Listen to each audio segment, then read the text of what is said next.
It's 4 o'clock on a Monday, and you know what that means, don't you? It's time for another exciting episode of TAXITV Live. Woohoo! And this week, I've got a special guest whose last name I'm not going to give out, and I would really appreciate it if those of you in the chat room would not give out his name, because this video will be seen by hundreds, if not a few thousand other people who are not necessarily well-mannered taxi members, and we don't want them to bombard him. But say hello to my friend Pedro, who is a former taxi member, owns a music library now, and is a taxi client and does really well for the people that he signs, many of whom come through taxi listings. And he and I had a really nice discussion about this topic, so we're going to talk about it more today. Welcome, Pedro. Hey guys, how's everybody doing? Can you guys hear Pedro well enough? Say hello again, Pedro. Hi everybody. Can you hear me okay?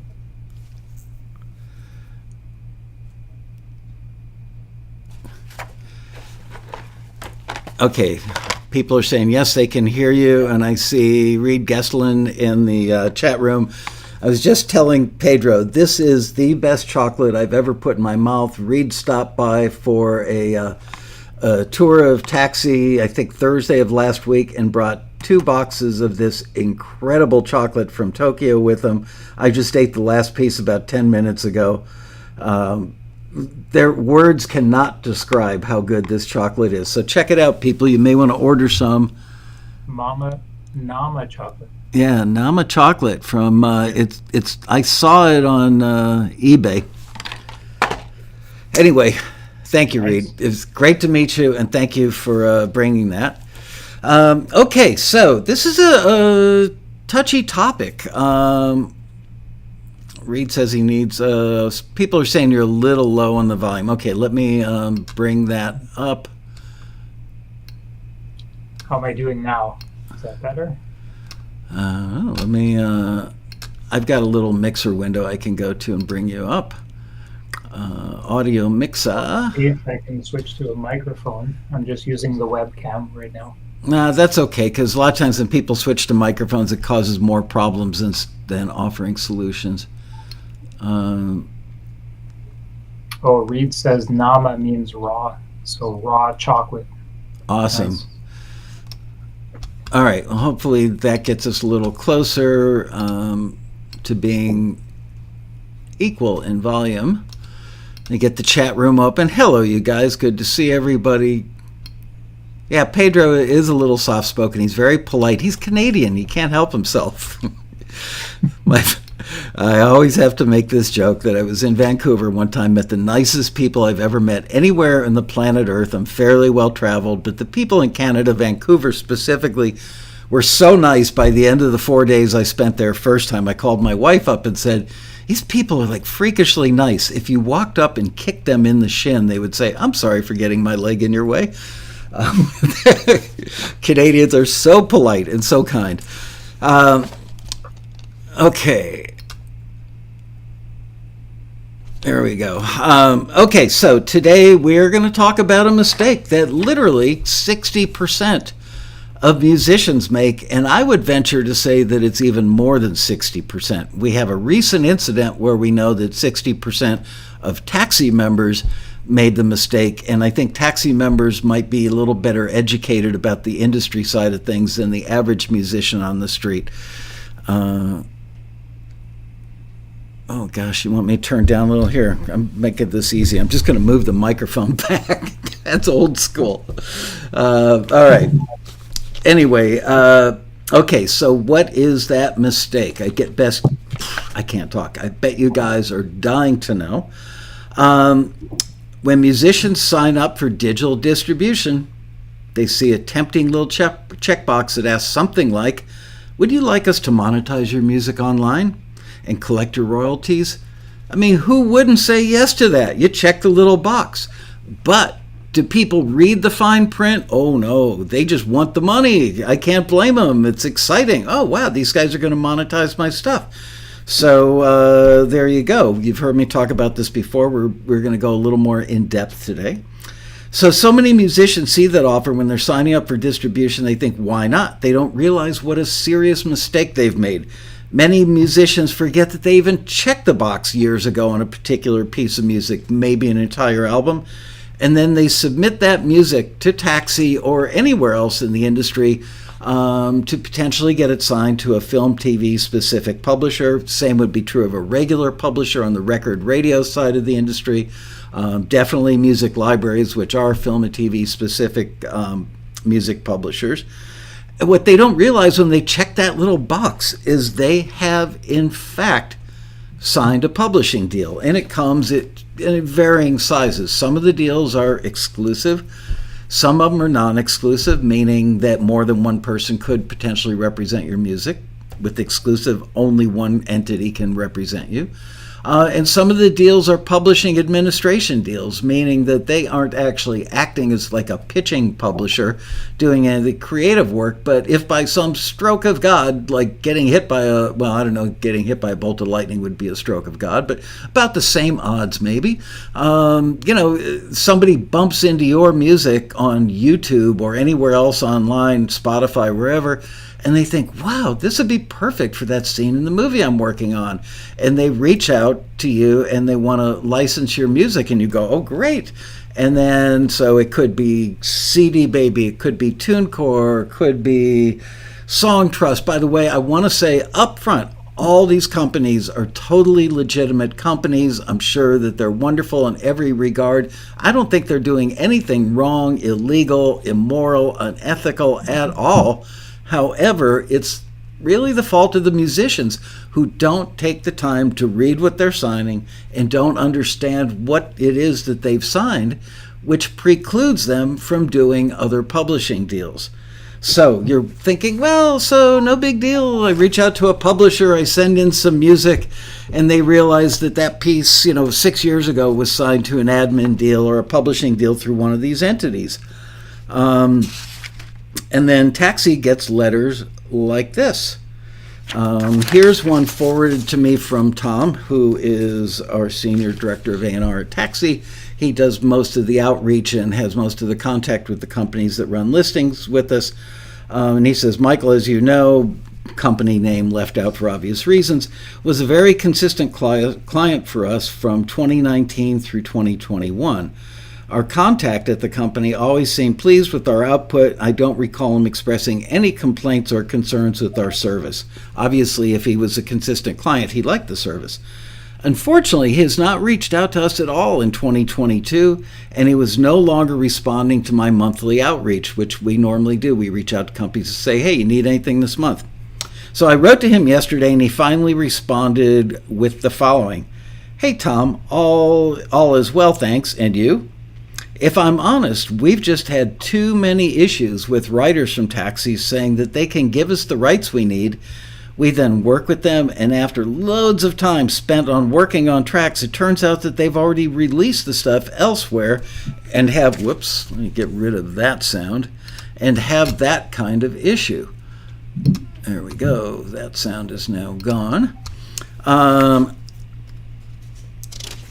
Cheers, and that was from the guy. And then very recently, I got an email from Exhibit A, my friend Pedro sitting there on the other side of the screen, and he said, hey guys, hope you're doing really well. And I want you to know, we've got about as friendly a relationship with Pedro and his company as could possibly be. There's tons of trust. We've known each other for, 10, 15 years.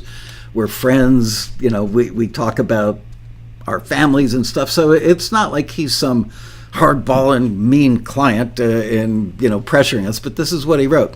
And he's Canadian, so he's like super nice as well. Hope you're doing really well. Just wanted to give you a heads up that we are more and more running into songs with the artists/writers have signed publishing admin deals with their distributors or Song Trust. From the last several song listings, my production coordinator reported some 60% of the people's music we listened to had signed those agreements. Wondering if it might be worth mentioning in the listings, they, meaning the musicians, really put themselves in a pickle. They often try to argue that it's not fine, and that other companies don't have an issue with it. I want to hear more about that. I'm not sure who those companies are. I think Pedro wants to hear more about that as well, unless they're just pitching agencies that take a share of the sink. Just thought I'd let you know. So there's just a couple letters, and I don't know how to get every single taxi member to pay attention to this, both the current members we have and the incoming members that we will have by the end of today and tomorrow and the day after that.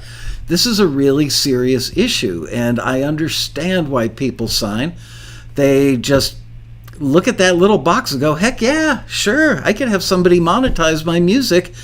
That way if somebody stumbles on it, I'm going to get a check. That's great. I don't have to fill out any paperwork, don't have to do any work at all. Just money's going to show up.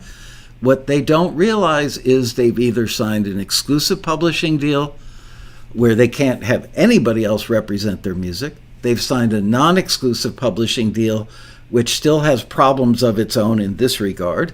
Or they've signed a publishing administration deal, which technically you could publish your own music or have another publisher publish it for you, except the publisher wouldn't want to work with you exclusively or non, because they're not going to collect the money that the administration company makes, that admin fee in doing the paperwork. So we've got to solve this problem, taxi members and anybody else who's watching this in the future. It's a real issue, and you might think, well, I could just get them to, if a library wants to sign me, just say, oh, don't worry about it. I'll make a phone call on Monday and get them to release me from that deal. Some of them will release you. It takes months, by the way. Others will not release you.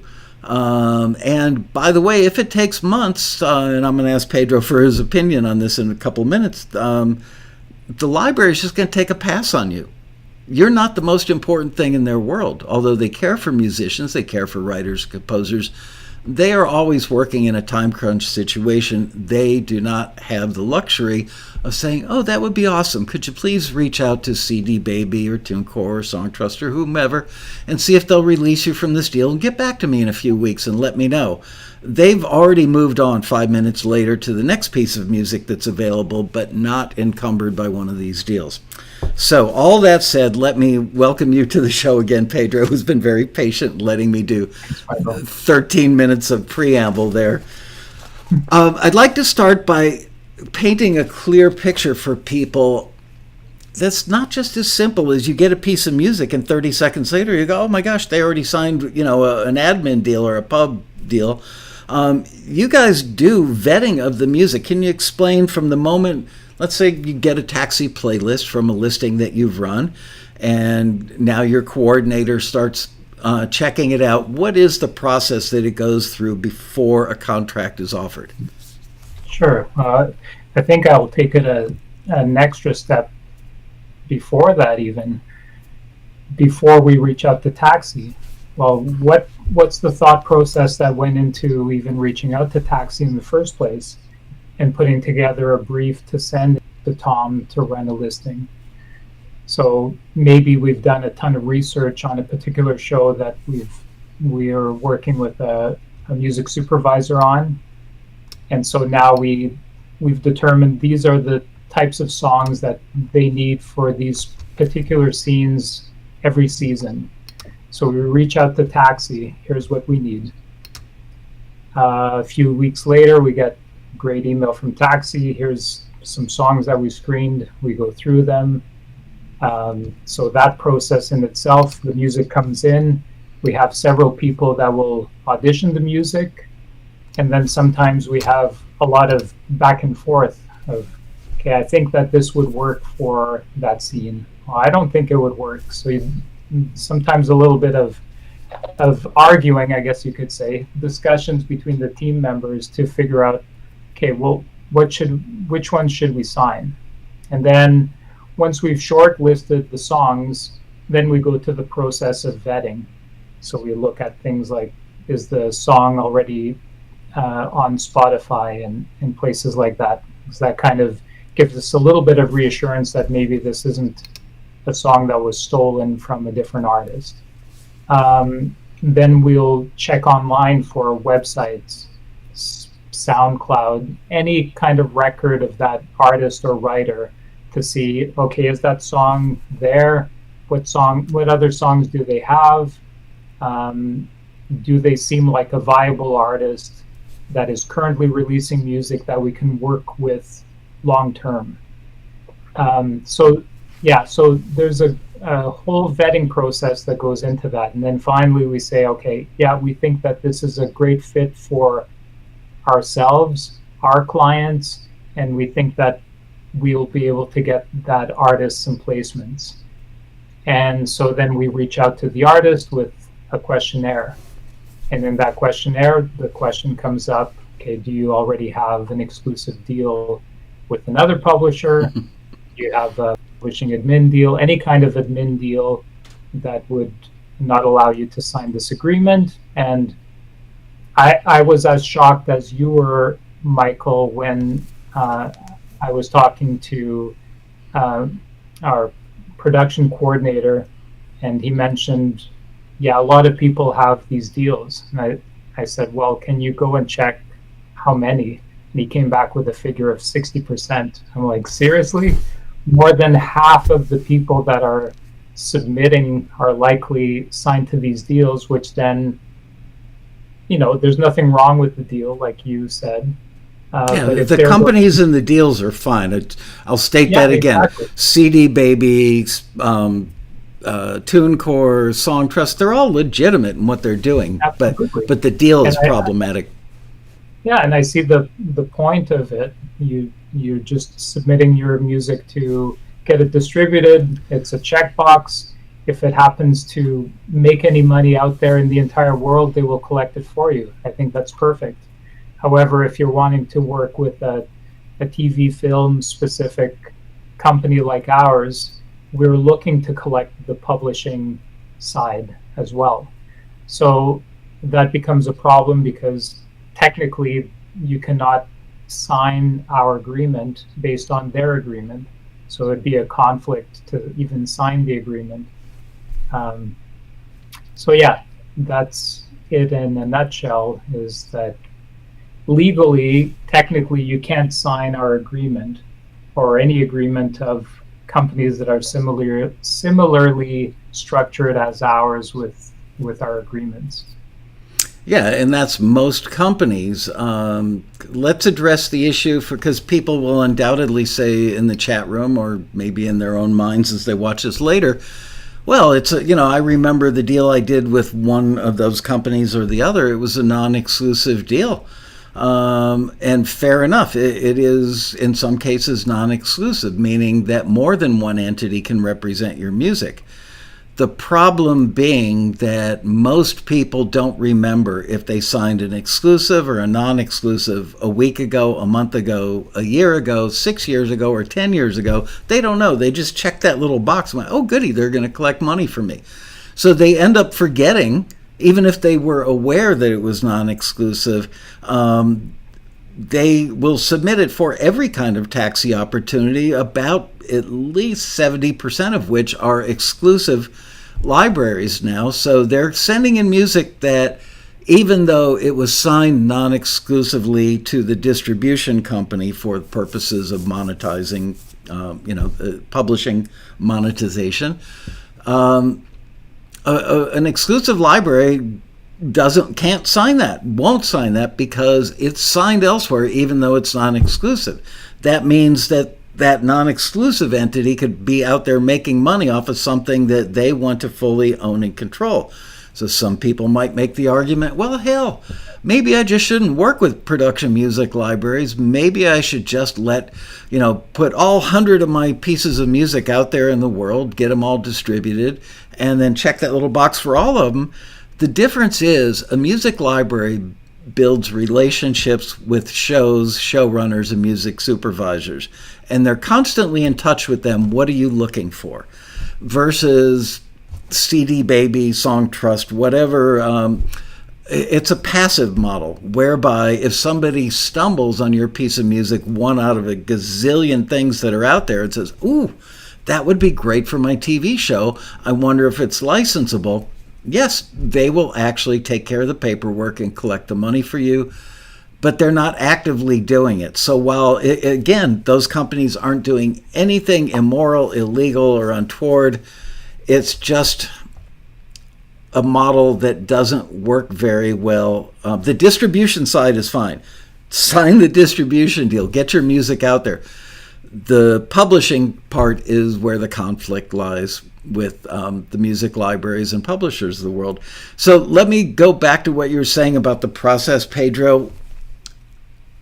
Could you guesstimate like how many minutes or hours are invested in each song before you get to the point where you go, oh crap, it's already signed somewhere? That's hard to judge, but I would say probably a few hours of manpower within the company to go through one particular song. Wow. There may be several co-writers, so we want to do some vetting of each of the co-writers, and all of the back and forth involved. Yeah, I mean it's hard to judge, but there's significant time involved in auditioning music for us.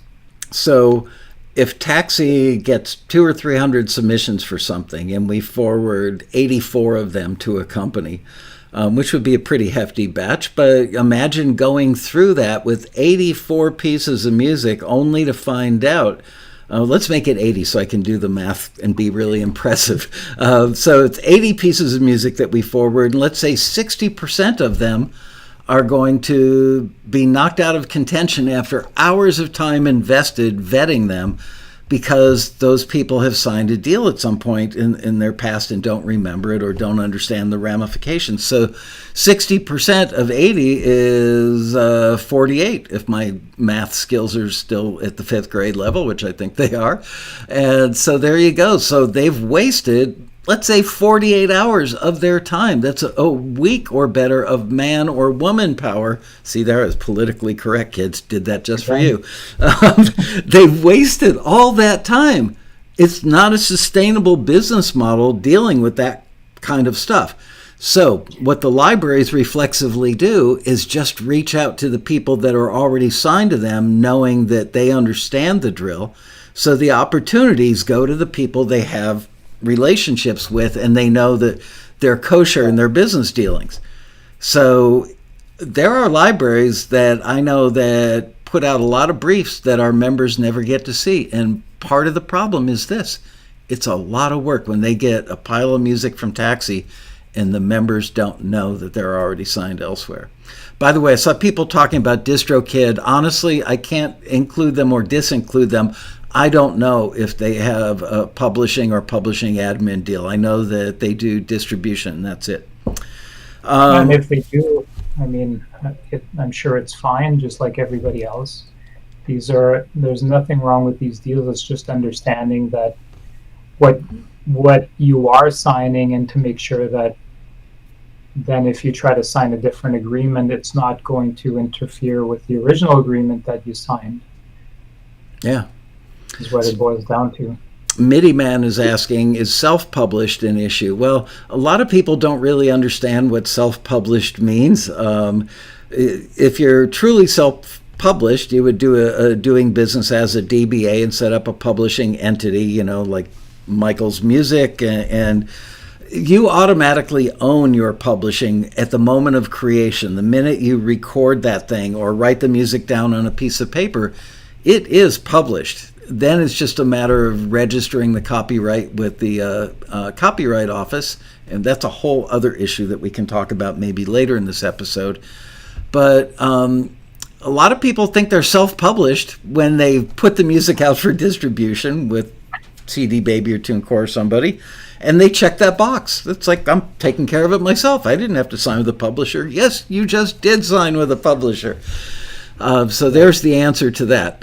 Anything you want to add? Going back to your conversation earlier about non-exclusive situations. Yeah. So the thing to understand is when it comes to collecting publishing admin and the way that a publisher like us or the ones that we're talking about, they will collect worldwide, and the systems to collect music worldwide are not simple. You're dealing with different PROs with their own different systems, and not even thinking about the fact that the majority of PROs around the world don't even understand the non-exclusive concept. So if one publisher claims a particular piece of music, even if that music is being signed non-exclusively, they will assume that whoever registered it first is the publisher.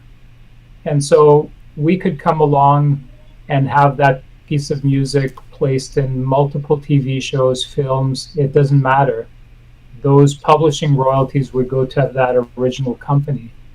Yeah. So it's just way too messy to deal with, especially on a one song basis.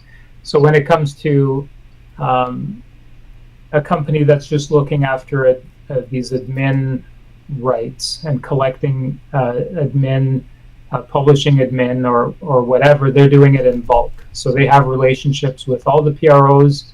They send the information out probably via CWR, and we don't want to get technical here, but they're able to get the information out in bulk and then begin collecting those royalties on everybody's behalf.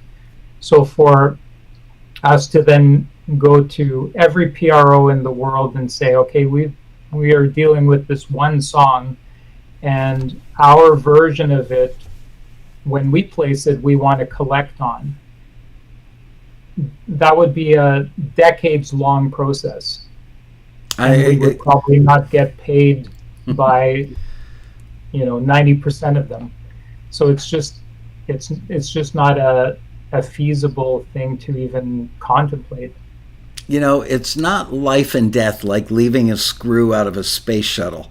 Nobody's going to die, but a career could be killed because it's pretty serious. It's not like you're going to jail, but I know libraries. I can think of one library owner that you and I both know. He's so disgusted by this that if anybody's music hits his desk coming through taxi or any other way that has this problem, he will never ever listen to another note of music from that person because they've just sent up a red flag that says, I don't understand anything about the industry that I want to be a professional in.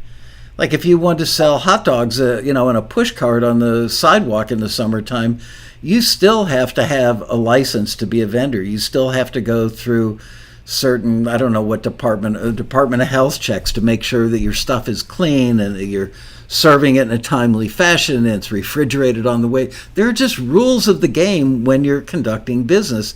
And that's much different than being in high school going, I'm sorry, teacher, my aunt had a heart attack and my parents had to rush out of town. Hope the aunt is better. And therefore, I couldn't finish my term paper last night. Can I get an extension? Oh, sure, Johnny. I hope your aunt gets better. Real life in the business world is not like that. You generally don't get a second chance. They are not in the business to help you navigate your way through life or through business. They expect that if you want to play on their ball field and be a professional, then you need to act like one. By the way, I saw somebody asked earlier, said, I'm signed to BMI. They're my publisher. No, BMI is not a publisher. Neither is ASCAP, neither is CSAC, neither is SACEM, neither is GEMA. Who do you guys have in Canada? SOCAN. Yeah, none of those entities are publishers. They are performance royalty organizations or societies. Their job solely is to collect the money that you make when your music is performed publicly on a radio station, could be on a stage in Broadway, could most likely be on a TV show. They collect that money, the back end, which is where most people getting their music in production music libraries will earn most of their income on the back end anyway. So just understand, you're not signed to a publisher if you're signed with a PRO like BMI. Anyway, but they will collect your royalties for you. which is Right. That specific kind of royalty. And I know it's confusing now. I mean, Pedro and I were lamenting this yesterday. We were on the phone for quite a bit. We're relatively, well-informed, intelligent people. At least I like to think so. It's difficult even for us to understand because the music industry and the online thing is truly changing every year. It's like the Wild West. So it's hard to keep track of, well, this entity collects your music if your music is played on a playlist that the company generates. Now, if your music is requested by a listener on Spotify, then somebody else collects a royalty that's kind of like a performance royalty and kind of like a mechanical royalty, so we call that a percanical under this roof. It's so complicated. Honestly, I've had music attorneys and publishers who I think are the smartest people on this subject that I've ever met explain this for previous road rallies, and I still walk out of the room when the session's over going, I don't understand it. And I feel like the rules vary from country to country as well. Yeah. So it's very tough to keep track of it all.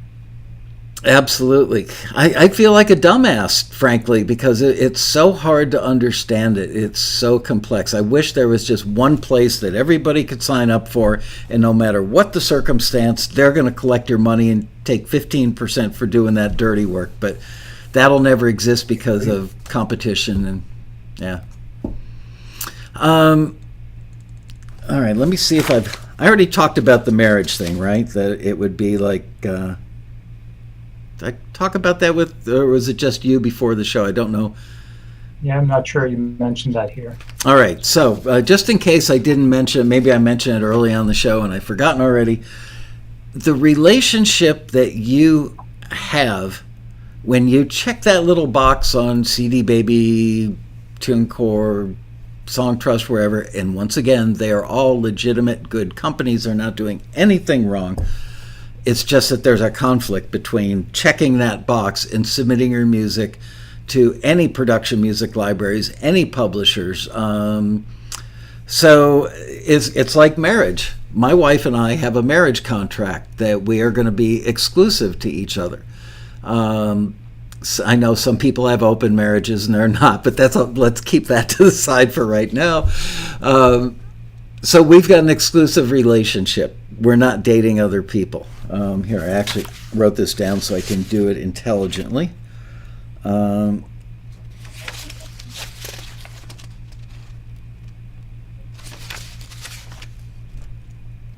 right. We have a marriage contract. Unless stated otherwise, we are monogamous, committed exclusively to each other. Even if we had a non-exclusive marriage where we were allowed to date other people, pretty racy for the Lasco family, but just hypothetically, if we did that, and within the construct of that marriage, we dated other people, neither of us could marry another person because we are already married. So when you check that box, no matter what form it comes in, exclusive, even if it's non-exclusive, you're still in a marriage of sorts. And that makes it virtually impossible for any other publishing entity to want to do business with you. So you have a choice to make. Do you want to check that box and hope that, once every 5 years somebody stumbles on a piece of your music and licenses it for a YouTube video and you make 13 cents? Not to say that you couldn't have something bigger happen, but the odds are not great. They're really pretty small. Or would you rather have somebody like Pedro or 100 of his, colleagues in the industry who are actually in the business of building lasting relationships with the showrunners and music supervisors that work on TV shows and films and reach out to them to say, what can you find us? And if they don't have it in their catalog or they need more of it, they reach out to Taxi. We find it for them, and it really puts a damper on things when we send it to them and they go through this whole vetting process, which sounds like it can take an hour per song or hours maybe in some cases, and then they find out, they checked the box 6 years ago and they just forgot about it. Oh, I'm sorry, teacher, can I hand in my homework late? No, Johnny, we're kicking you out of school and you'll never be allowed to go to school anywhere again as long as you live. So checking boxes can have consequences. Oh, I got a smile out of Pedro on that one. He's very stoic today. Well, even worse is situations where maybe they don't answer the questionnaire very truthfully. Oof. And then after the fact, we find out that we're missing a writer, or we're missing a producer that has 5% on something. And then we're going, okay, what do you want me to do with that? So be upfront is another part of it, is like, don't try to hide things from somebody that you're trying to enter into a relationship with. I guess that goes back to your marriage thing, Michael. You don't want to lie to your spouse. So if you stay honest in the business relationships that you're in, then that's I think you're pretty much all the way there. It's about honesty in this business, as much as you hear people talking about things being dishonest, and there is some of that. But I think all of the people that are legitimately in the business, doing it day in, day out, are honest people that try to do their best every day.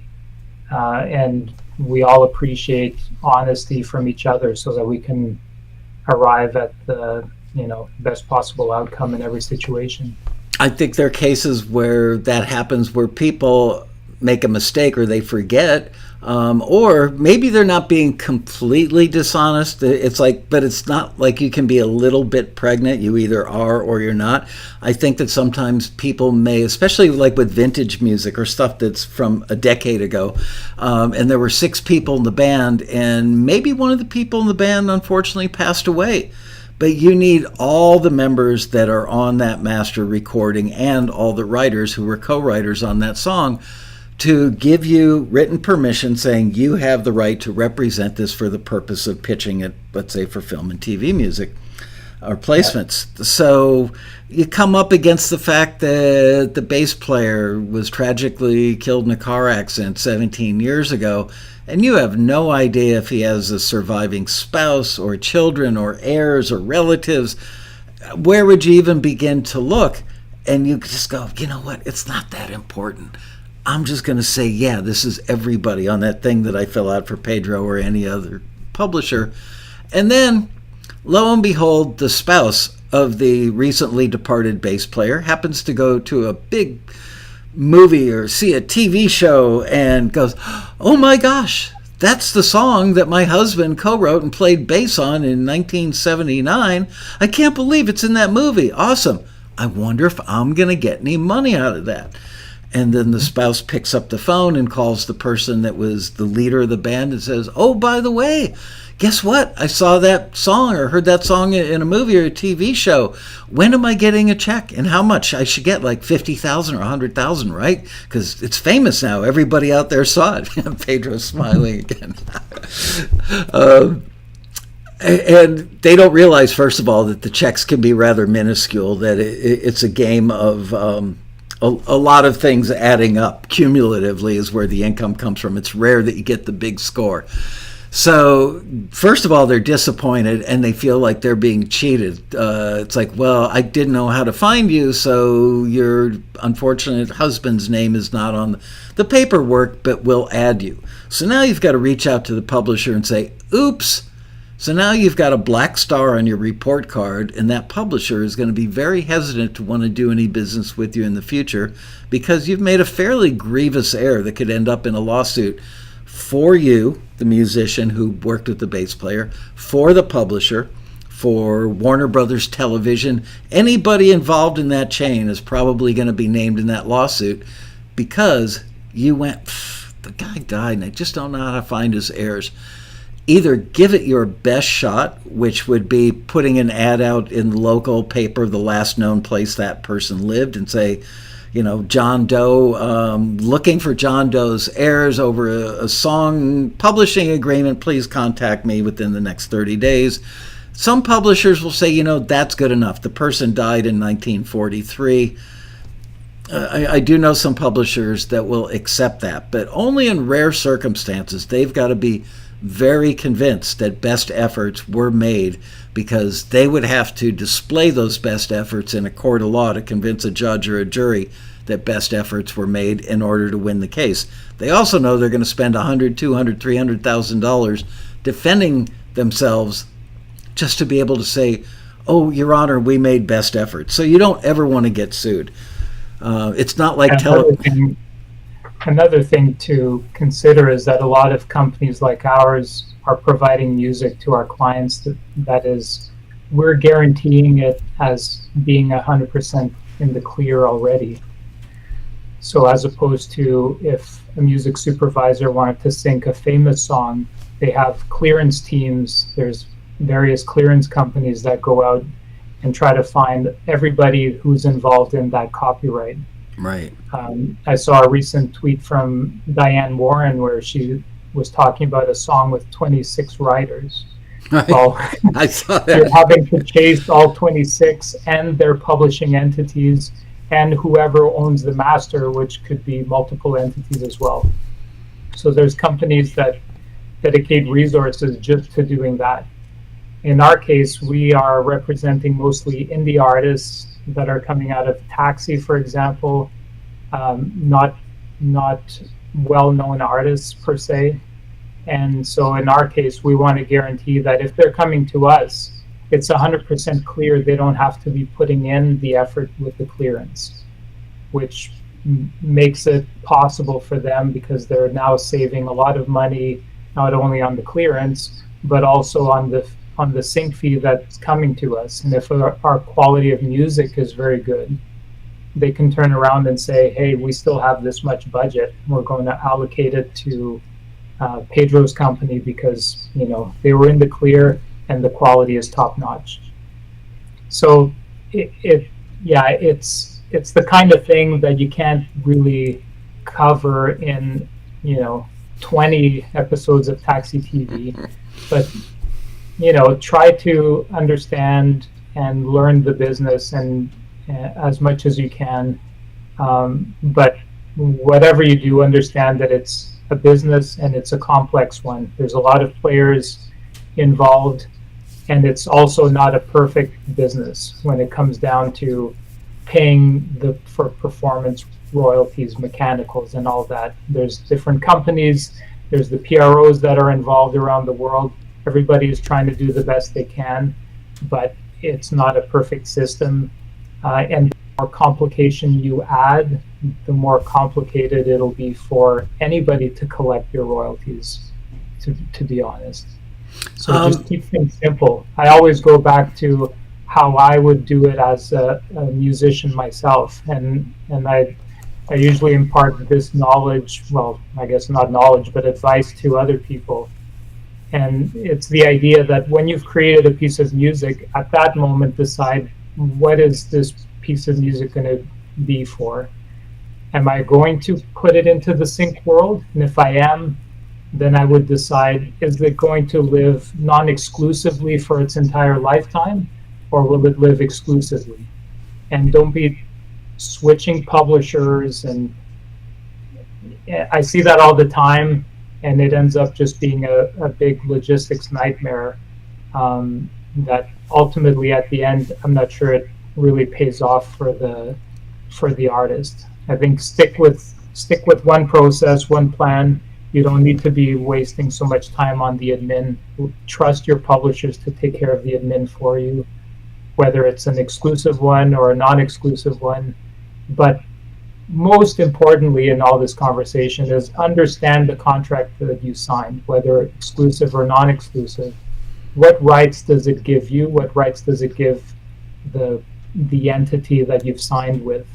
And if you're going to be tracking that to then go and sign with another entity, do any of the points from contract A conflict with contract B?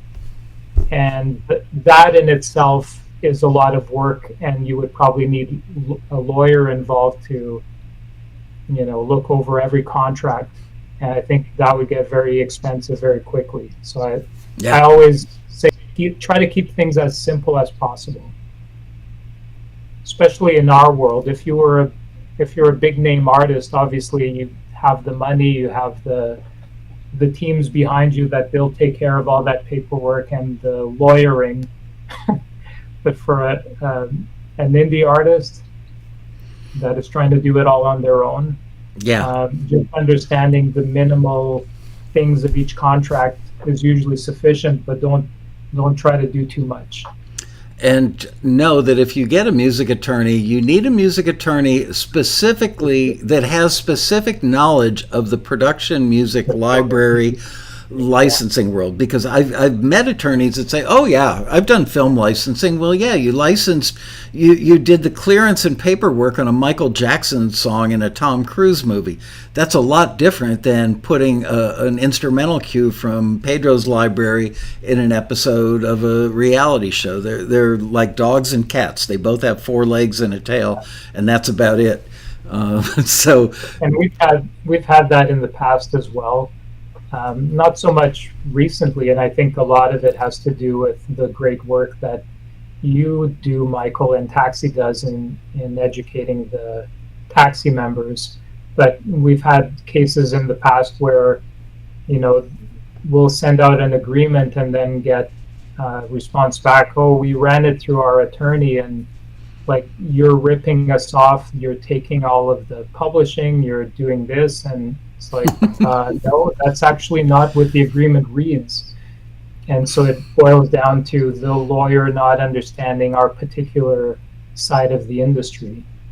Right, because it is different even from the regular publishing side of the industry as it relates to, I wrote a song and I'm going to try and get it to Olivia Rodrigo. In that case, you'd probably sign up co-publishing deal where Warner Chappell Music would get 50% of the publisher share, you would retain 50% of the publisher share, and you would keep 100% of the writer's share. In the library industry, it's very, very typical for the publisher to get 100% of the publisher's share, because frankly, they in many ways do a lot more work than regular publishers do. And very often the placements will generate, a couple of dollars here, a couple of dollars there. It's not like a Olivia Rodrigo hit that might generate $500,000 to $1 million on the publishing side just on radio play. And the label would get the master share. Right. So in the film and TV world, typically the deal is a 50-50 split on everything. So the only variation where people go, oh, that's 100%, is the publishing, because the writer is collecting 50% of the performance royalties. So that's where we do the split, but still overall in every aspect of that placement, it's a 50-50 split. And so we go after every possible income generating possibility that we can, I guess, and split that 50% with our writers. So it's again, different model. And so when you're showing that to an attorney or a lawyer that's used to seeing one of the other publishing deals, they're going to go, oh, there's something off about this. Yeah. But it's just a different... They just don't know. It's a different industry, really. It's like asking somebody who flies an F-15 what they know about a Cessna. They know about an airfoil. They know about flaps and ailerons and stuff like that, but they don't know the particulars of that particular aircraft. So same industry, they don't know all the stuff. Let's talk about the royalty-free side. I've heard an argument from people in the past. There are royalty-free libraries that there are a couple different types, and frankly, I'm not expert enough on exactly how to explain what the difference is between the two types, but the one thing I do know is that they are a subscription model generally, and there's some of them they're good companies, like Epidemic Sound has a good reputation. Many of them that are not. They're kind of like, we'll take any music and put it on, online in our catalog, because who knows, someday somebody may stumble on there and like it. So they end up with catalogs that are largely not really great, and people go there to license music and they can't find much that's good. They get frustrated and walk away. So, but let's say that you've decided to put your music in a royalty-free subscription-based model, meaning that, let's say for TAXITV, I want to license a bunch of music for YouTube specifically. So I'd go to a place like Epidemic, which again is one of the few that's actually got a pretty good reputation. and I put my music in the Epidemic Sound catalog. Then let's say Pedro's the creator. He puts his music in their catalog, gets no money up front. I don't even know what kind of deal it is that he signs. I'm assuming non-exclusive. But yeah, I got my music in a music library. Well, there's Cadillac and there's Ford. I'm probably going to get sued for that. Anyway, so a guy like me who's got a massively popular YouTube show and I want to license music, I could subscribe to Epidemic Sound for, I don't know, $30 a month or something, and I get all I can eat from their catalog, and I don't have to pay any royalties on it. Which, funny enough, is I wouldn't pay the royalties anyway.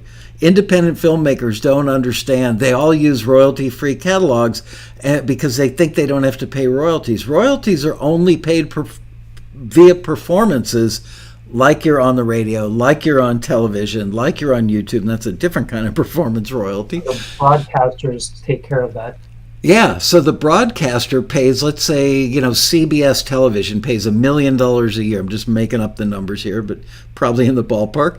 CBS TV pays $1 million a year to BMI and $1 million a year to ASCAP. And then they do these electronic surveys, and it's all filled with hocus pocus to figure out how many people in St. Louis watched that show. And then they take that number and go, okay, well, that's 44,000 people in St. Louis. That means New York, which is 4 times larger. That means it was 1.8 million or whatever the math works out to be. So they do these calculations, and by audience size / viewership, that's how they calculate what you, the creator of that music, should get paid. And that's what you get your BMI or ASCAP check from. So the royalties are collected by them from the networks, then distributed out to the creators. So in the case of a royalty-free library, you could still be in a royalty-free library, but if a show on CBS, correct me if I'm wrong, show on CBS decides to license a song, not for YouTube use, on the all-you-can-eat subscription model, but they license a song for $2,500 to go in a show on primetime on CBS. At that point, ASCAP or BMI is gonna, if you're American, is gonna take care of the performance royalty. You're still gonna get paid, even though you were in that non-exclusive or royalty-free catalog. Am I right about that? I've had people tell me that, but there are circumstances. Yes, because they're going to submit cue sheets for that performance. So if the cue sheet has the writer information and the publisher information, that money is going to go to those entities. My understanding, though, is with some royalty-free companies, they don't allow you to have a PRO.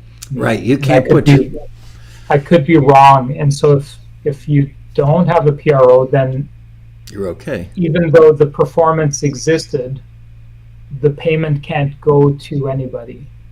Right. It's royalty free. And yeah, honestly, I believe Epidemic Sound is one of the companies that won't let you put your music in. Could you imagine being Epidemic Sound? Because people can go online and upload music to them.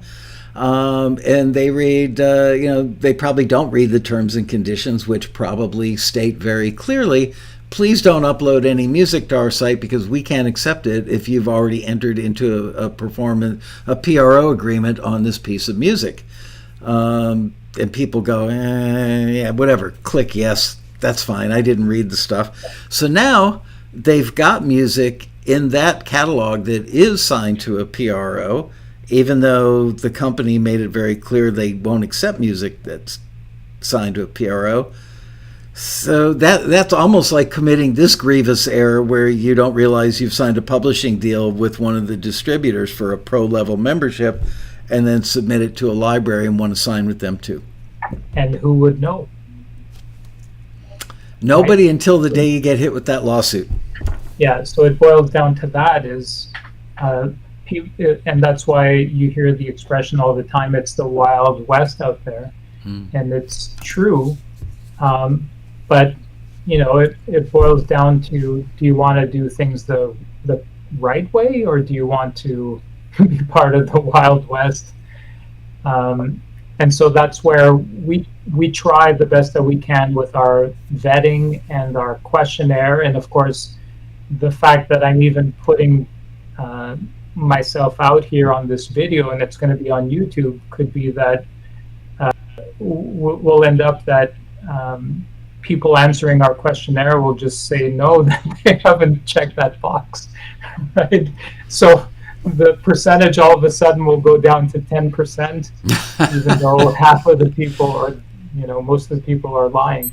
Yeah, well, they would be silly to lie about that because eventually that will come back to bite them on the butt. And what I think, unless you've ever been through what I call a big boy lawsuit, you cannot imagine the psychological pain and depression and financials that go along with it.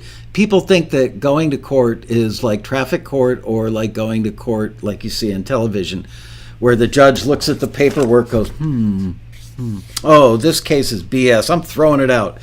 No. I was involved in a 5-year-long lawsuit that cost me literally a house's worth of income to pay the lawyers until the day the judge said, I'm throwing this out, because you have to go through due process. There's always due process, at least in the United States, and I'm assuming in Canada and any other civilized country, that they don't just look at the paperwork and go, oh, this is BS, I'm throwing it out. There's a process where they have to look at all the evidence. They have to decide which evidence is going to be allowed or not, which witnesses would be allowed or not. You have to cough up. I remember one day during that lawsuit, it was like 2 days before the road rally, I literally filled the back of a U-Haul van with those banker boxes with documents and had to drive that over to the lawyer's office. You don't ever want to think, oh, well, it's just, worst could happen is I get slapped with a lawsuit and I tell them, oops, I made a mistake, and they're going to go, oh, okay, it's fine now. Doesn't work that way, especially when there's money to be had.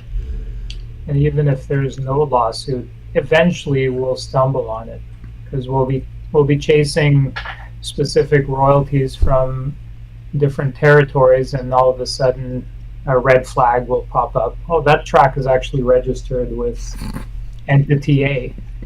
And so then you end up having to put in a dispute with, multiple PROs. And that could take years to resolve, and potentially not resolve because, well, entity A has an agreement signed. So, well, who does the placement belong to? So it's just unnecessary complication. I think so that's why we have that question, and if the answer is yes, we just don't even bother. It's not worth the effort. Yeah.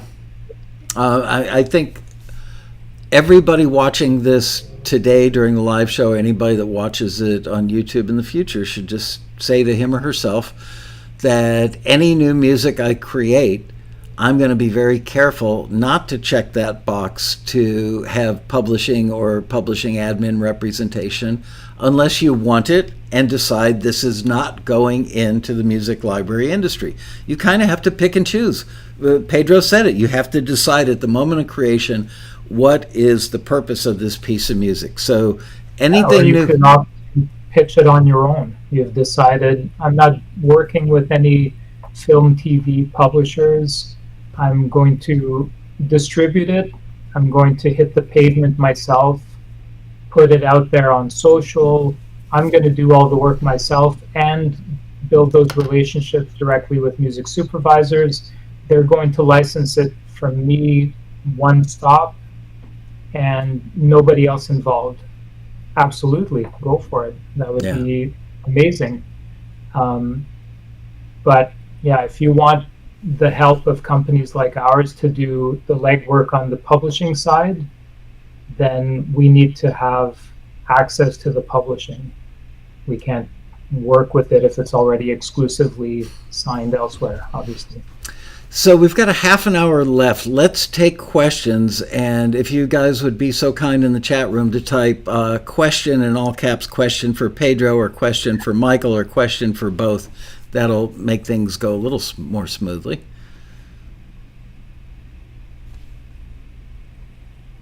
Here's a question from Pierre Venio. What about the reverse situation? You want to distribute a song or make a YouTube video with something that's already signed by a library. So yeah, that's an easy one. You okay. just contact the library and say, I'm not sure what the agreement covers, so am I able to do this? And the library will let you know.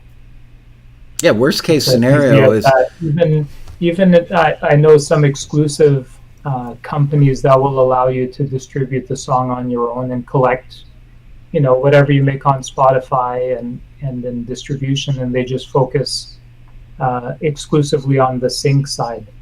So just talk to your partner, essentially, because you've entered into a partnership with that company. You just talk to them and say, hey, I have this opportunity, I want to do this. Does the agreement currently allow me to do that? And you'll get a quick answer on whether you can do it or not. Questions are flying in at an unprecedented rate. Let me go back to where they started. Okay, this one's from Reed, the man who brought me that incredible chocolate the other day. What if you didn't mean to sign your rights away a long time ago, or you're not sure if you did so? How can you best check to find out if you are in such a binding agreement? I would think the only way to do that is to reach out to, be it CD Baby, TuneCore, Song Trust, whomever, and you have to retrace your steps and figure out who did you sign deals with and for what music. Could be all your music for that matter. You don't know. Oh, yes. People that made an album in the 80s and nothing happened, and they pressed up 25,000 copies of it, and they've got 23,000 still sitting in the garage. And they go, what the hell? I might as well distribute this through CD Baby, whomever. And I get that. It's not doing anything. They might as well distribute it. And they don't realize that they checked that box at the time, and then they end up sending that album, 10 years later to Pedro or any other library to be considered, and don't even realize there's a problem. All right. This question is from Craig Taylor for Pedro.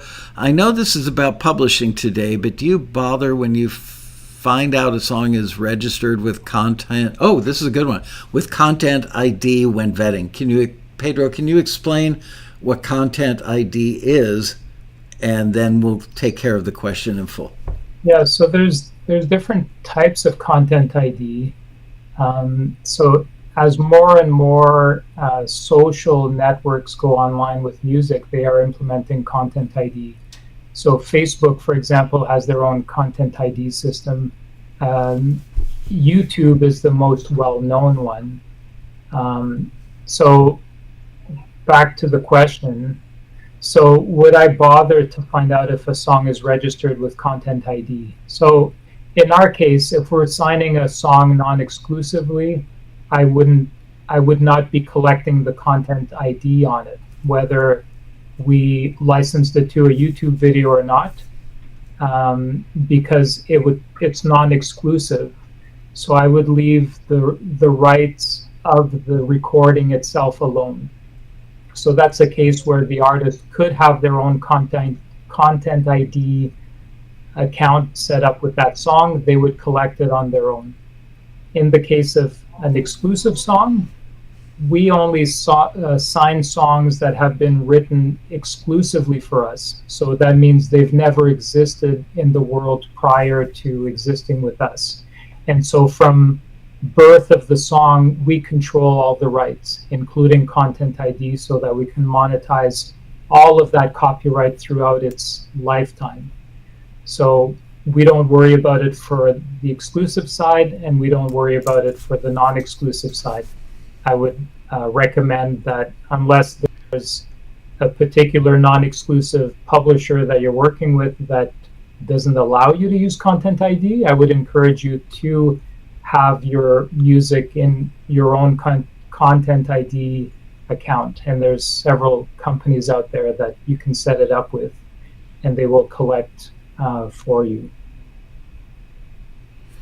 Okay, this one's question for me, and I'm not sure I understand it. Could you tweak the song and then change the name? Just a question. No, you could, in theory, tweak a song. Let's say you had a song that was Mary Had a Little Lamb, and you decided to do a different version of I Have a Little Lamb Who Loves Me. But it's basically largely the same, significantly, I think is the operative word, the same melody and significantly the same words. Even if the melody is 90% and the words are utterly different, you're probably going to run into trouble. You know what? Just write another song. Leave that one alone, Elliot. Here's a question from Paul Croto. I would call it a different master, but the song itself is the same. Right, yeah. It could be a variation. I know of some taxi members that will do that, and I'm thinking of one in particular, and he's amazing at it. He will write a song and then will create various versions of that song in different genres. Mm-hmm. And so now he's got multiple masters that are syncable of the same copyright. So the publishing would be the same, but the master, they are separate masters. Randy Bachman, he and I have known each other for a long time, and he once sent me, you guys know who he is, right? Bachman Turner Overdrive, or as they say in Canada, Bachman. Bachman Turner Overdrive and the Guess Who. He's written so many... like the boot thing? Yeah, exactly. It's Bachman.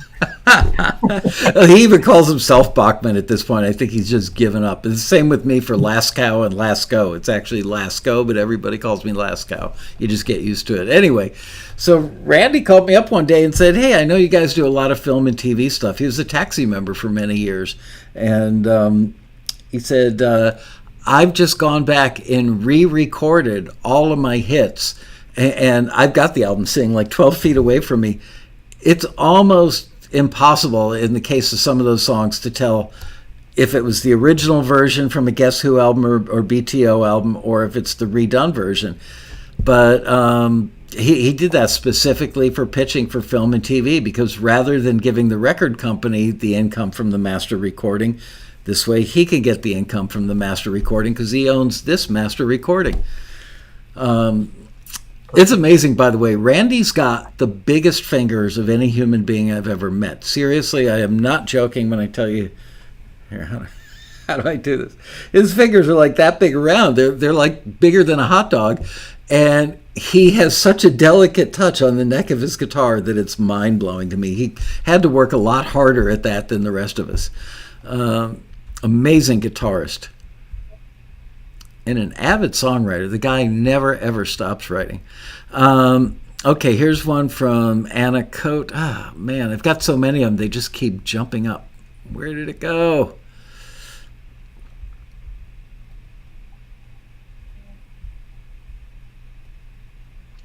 If I pull out of TuneCore,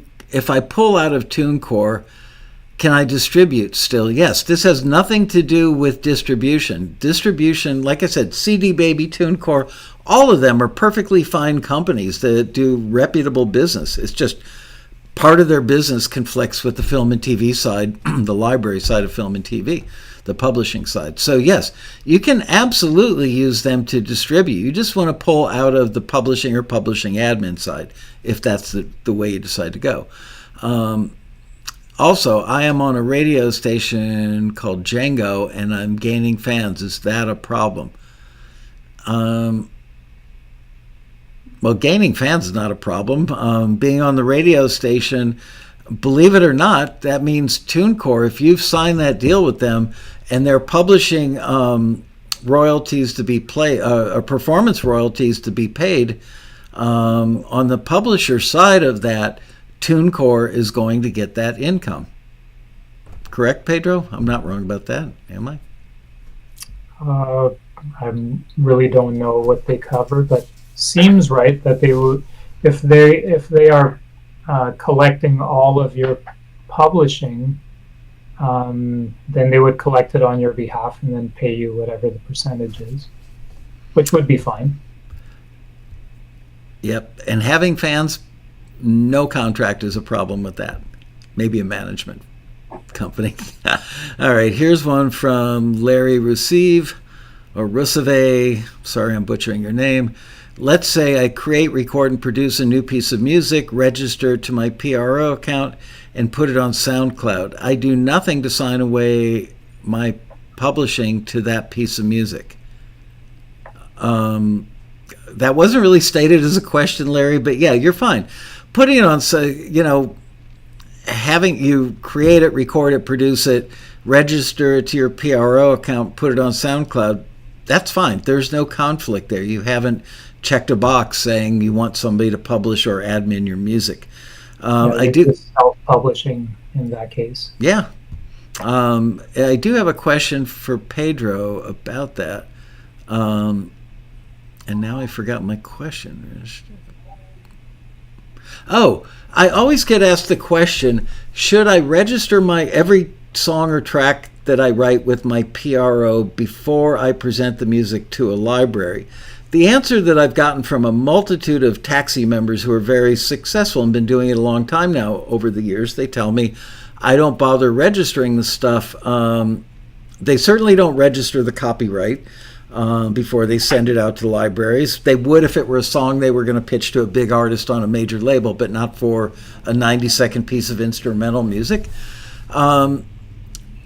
Is it problematic if people register stuff with their PRO before it gets in your hands, because you would then register it to the PROs as well? So does it cause you more work to have to amend or change a registration that was previously in force? Yeah, it goes back to what I said earlier. So if you decide from the infancy of the song where it will live, that will inform that decision. If the song or instrumental is going to live exclusively in the world, don't register it, because whoever you sign it exclusively with will register it with the original title as the publisher. If you know for sure I'm going to just pitch this non-exclusively, well, that in that case, I see no issue with you registering the original title with your PRO, and then when you go and pitch it to different non-exclusive companies, they're going to, some of them probably retitle. In our case, and with a lot of other companies, we may add a prefix or a suffix to the title that gives the differentiation so that we become the publisher of that particular version of the song if it gets placed on film and TV. So yeah, make that decision early on. If it's going to live exclusively in the world and you're going to pitch it to be an exclusive track, don't register it. Let your publisher, who's going to own that song, well, here we go again. You could be signing something exclusively in perpetuity versus something that's not in perpetuity, so then things could vary there. But in our case, we would be signing it in perpetuity. We would want to own that copyright from infancy, including that registration with us as the publisher. Sometimes people say to me, why do companies insist, and not all do, but why do companies that ask for to sign things in perpetuity, why do they want it forever? They perceive I'll tell you why. Yeah, well, they think that it's because you guys are greedy and just like, I've got it and I'm going to hold on to it forever. Tell them the real reason. Well, first off, there's many reasons. One of them is to actually generate income on a piece of music, it takes time. So some exclusive deals that have a reversion clause, maybe like a 1 year, 3 year, 5 year. I've heard a good friend of both of ours, Michael, who had a song that ended up on a big Spider-Man movie after it had been sitting in the catalog for 8 years. Wow. So you just don't know when it'll start generating income. So that's one part. The other part is when we ingest a song into our system, it's not just one system that we're ingesting the song into. We have half a dozen, 10, I don't even remember off the top of my head. We have several different systems that music is ingested into. Then you have the registration across, essentially around the world, through our sub-publishers, et cetera, et cetera. And a lot of our sub-publishing deals run multiple years as well. So if say we had a 3-year reversion, and you have one production music track sitting in one album, and the artist or composer says, we're pulling that song, then that would mean the entire album would have to come off of every system out there. And so, well, first of all, it would be annoying to all of our clients, our sub-publishers around the world, distributors, and then chasing all of the PROs to undo that registration. The list goes on and on to or post-production companies that have the music in editors' bins sitting there. Then you have to have them pull it out, literally pull it out of their bins. Yeah. So the list goes on to how complicated it is. And so that's why I always go back to, is it exclusive or is it non-exclusive? Because if it's exclusive but only for a few years, then to me it's not exclusive. That's a non-exclusive track to me, because you've signed it exclusively, but now you're going to bring it somewhere else exclusively. So it wasn't exclusive in the first place. So I understand the musician side of this. It's like, if I sign a deal with somebody and it's exclusive, if they haven't gotten it placed in 3 years, 5 years, at some point I feel like, hey, it ain't working for your clients. Can I get it back? And I think that emotionally and spiritually, I hate to sound so California-like, but I know you really well. You're about as nice a person as can be. It's not like you're going, no, I'm holding on to that song because it's doing you no good if it's not making any money either. Undoing the relationship is literally like getting a divorce on a magnitude that's unimaginable. Just, we got to pull it out of this. We got to get it out. Oh, call that post-production company or send them an email saying, can you remove it from your bins? The chances of that actually happening are practically nil, because they've got... supervisor. Choosing a music supervisor. Can you take a song out of your computer? Oh, my God. Out of your disco account? Seriously? Like, for us to even talk to a music supervisor and getting a response from them is like, the sky has opened up. Like, to get a response, they are so busy that just to get something back for them is huge. And now to bother them with admin stuff, forget about it. And that's going to make them less likely to ever reach out to you for anything forever, because you just cost them time and effort, which they don't hate you personally for it, but they will remember, problematic. I'll just try that other company. Yeah, I reached out and they were one stop, and we already had it in the show.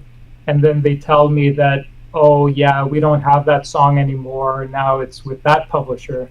That publisher is not one stop, or we don't know. What a train wreck. Right? So then now they remember, oh yeah, it was when I reached out to Pedro that gave me that headache for that show that season.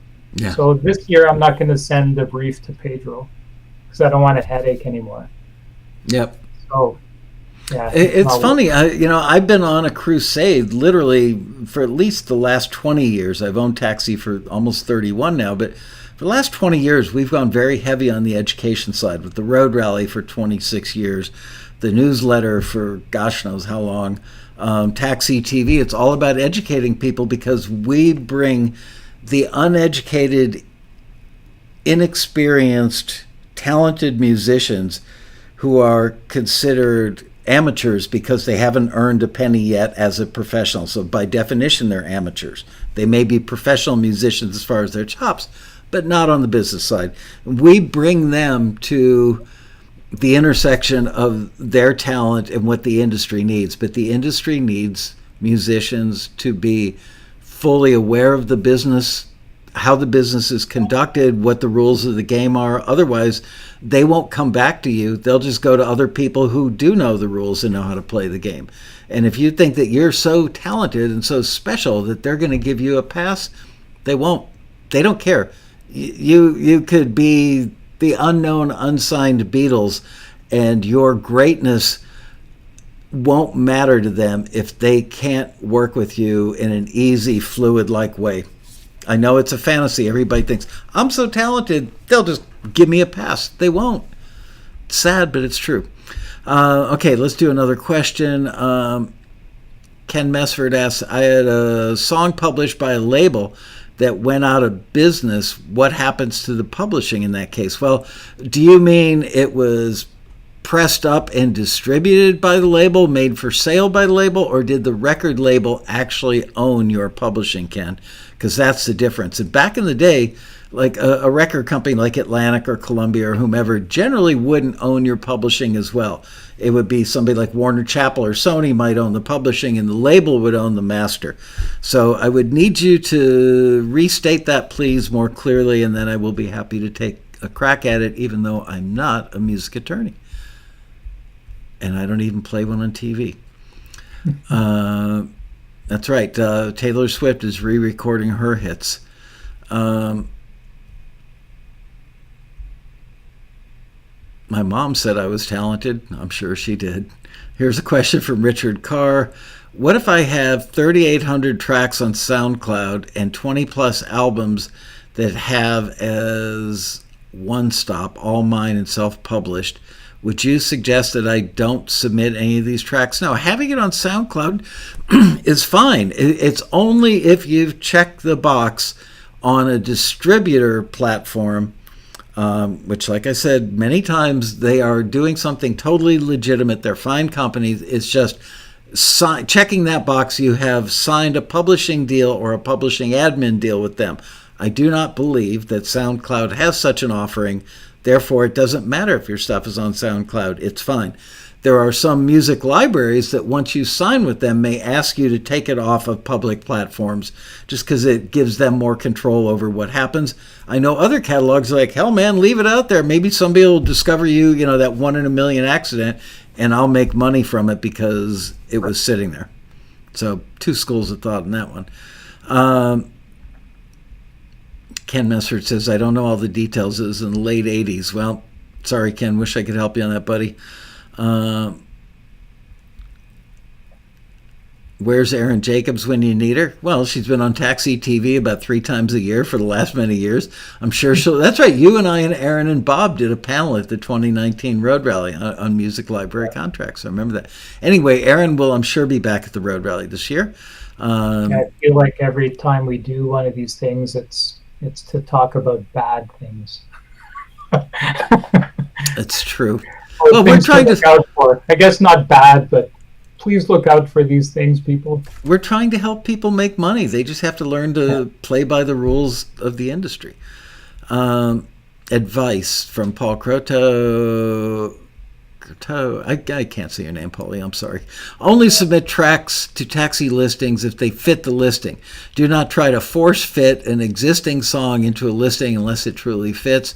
Read the listing, then read it again. Okay, not much to do with today's topic, but great advice, and I completely concur with you, Paulie. Spotify streams published music, so it ties back to whether or not the library will accept published music. That's not really a question. Distributing the music. What? Spotify is distributing it for streaming. I'm not sure what Paul is asking. Yeah, I don't get it. Oh, well. Okay. Is it a problem? This is a good question from Gloria Covington. Hey, Gloria. Is it a problem to have your music on your website? Pedro?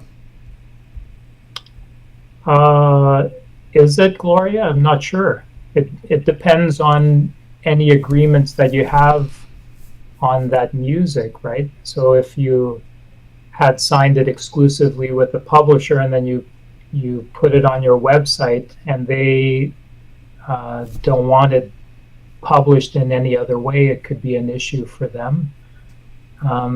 If you don't have any agreements that stop you from having it on your website, I think that I think that it's a good thing for you to have music on your website, because if I had received a taxi forward and went to look you up, I'd be able to find more of your music and listen to what it is that you do well, to have a sense of whether it would be a good fit for us and our clients to sign you.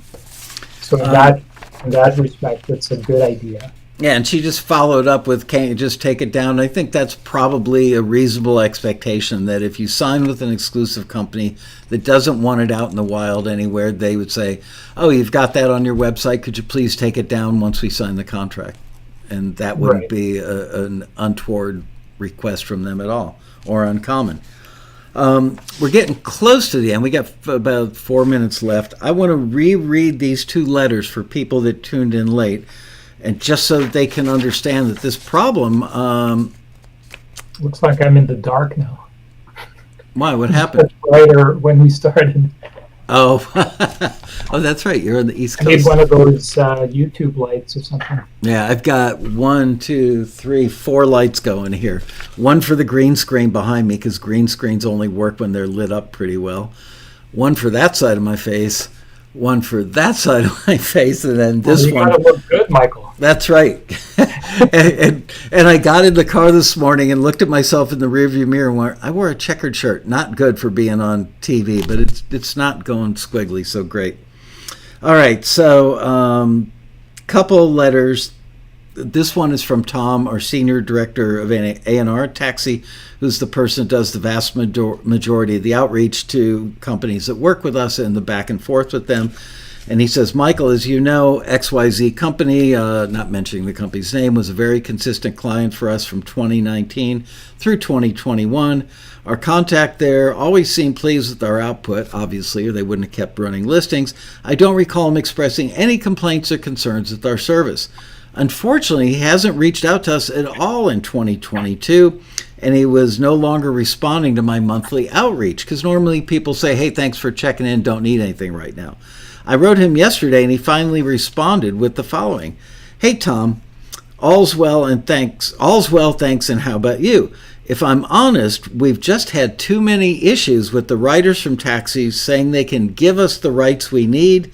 We then work with them, and after loads of time spent working on tracks, it turns out they have already released them elsewhere, that kind of issue. So I think we've heard this from other companies. He's the only one that's put it in writing like this, but this very problem with people either releasing it all over the place, or the fact that they've already done a publishing deal or an admin deal with any of the aforementioned companies. And we also got this email from Pedro the other day, which is what made me decide to do this show, because we're getting this more and more often. These companies are not going to run listings with us if we create more work and more potential legal issues for them. They're just going to say, hey, been a good run, Taxi, we're out of here. So this letter from Pedro said, hope you guys are doing really well. Just wanted to give you a heads up that we are more and more running into songs that artists and writers have signed publishing admin deals with their distributors or with Songtrust. From the last several song listings, my production coordinator reported some 60% of the people who made it through the Taxi filter into their hands. 60% of those members had actually signed those deals. So we are going to start putting that in all of Pedro's listings. We're probably going to end up putting it in every single listing we run for every company. Please don't submit music if you have done a deal with a digital distributor that makes them a publisher, non-exclusive or exclusive, or a publishing admin. You cannot submit that music because the libraries will not want to work with it. And our members will say, ooh, I feel like I'm being excluded. You guys, I can't believe it. But no, you have to understand the rules of the game and how business is conducted. Again, goes back to my marriage with my lovely wife. We have an exclusive monogamous marriage. Even if we decided that we were going to have a so-called open marriage, like some Hollywood movie stars,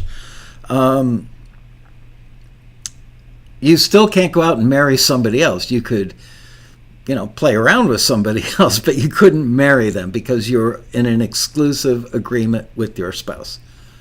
How did I ever keep that clean? I do not know. It was hard for me. That's just it. If you've already signed that music exclusively, well, to sign another agreement, you would be breaking the original contract and breaking the new contract, because the new contract won't allow you to sign that piece of music. And so we have that questionnaire and try to, catch it early before it's too late. And but yeah, 60% was a very high number. I was shocked. Yeah, I'm shocked. When I saw that email, I thought it might have been a typo. It was supposed to be like 0.6% or something, and I was seeing it dyslexically. Anyway, Pedro, thank you so much for agreeing to do this episode with me. I'm sure that our reputations will be fine with CD Baby, TuneCore, Song Trust, because they, again, I'm going to say it for like the fifth time, none of them are doing anything illegal, untoward, unethical. They just offer a service that has a conflict with you wanting to sign your stuff with a publisher. So yeah, it's a great service. And if you're not planning on having the music signed elsewhere, why not check that box? And if the song ends up being used somewhere and you collect royalties thanks to that admin deal, why not? Yeah. I think it's great, but if you're wanting to be working in the sync world and publishing that music to regular film and TV publishers, agents, whatever it is, then definitely you don't want to be encumbered by another agreement that essentially doesn't allow you to sign the new agreements that are being presented to you. Said very, very succinctly. Thank you. Thank you for joining me on the show. Loved hanging out with you yesterday. We were texting pictures, vacation pictures back and forth and stuff. It was great. And thank all you guys for watching. Please spread the word. Please go on the Taxi forum and point people to this episode on YouTube. Please forward this episode to all your friends that are in the sync side of the business. We need to get this out there. Robbie, if you could please feature this episode, maybe give a link out in your group. Just anybody get this out there any way you can, because it's becoming a real problem. Thanks for listening. See you next week. I have no idea what I'm doing on the show next week. And we will be back, though, for another exciting episode of Taxi TV Live. Bye, guys.